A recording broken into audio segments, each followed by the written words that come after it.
চট্টগ্রামের ঐতিহাসিক জব্বারের বলি খেলায় আবারও বিজয়ী হয়ে হ্যাট্রিক চ্যাম্পিয়ন হয়েছেন কুমিল্লার বাঘা শরীফ বলি।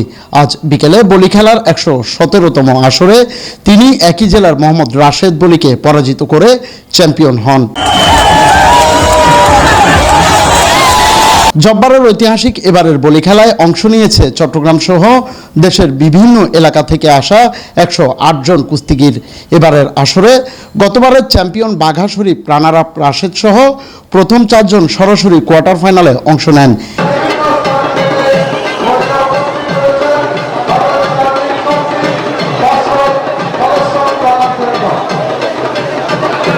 এর আগে বিকেল ৩:৩০টায় বলি খেলা উদ্বোধন করেন Chattogram metropolitan police commissioner Hasan Mohammad Shawkat Ali.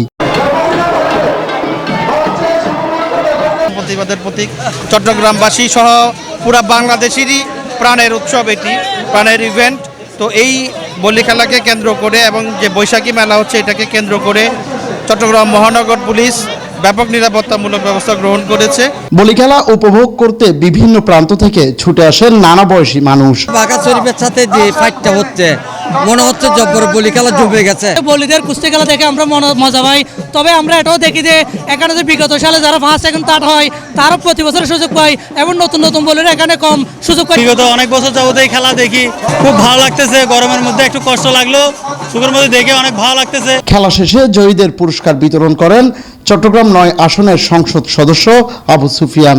আমরা আমাদের ঐতিহ্যকে, আমাদের ইতিহাসকে আমরা ধারণ করে আমাদের ভবিষ্যৎ যে সমৃদ্ধ একটা জাতি, ভবিষ্যৎ যে সমৃদ্ধ একটা বাংলাদেশ, সুন্দর একটা বাংলাদেশ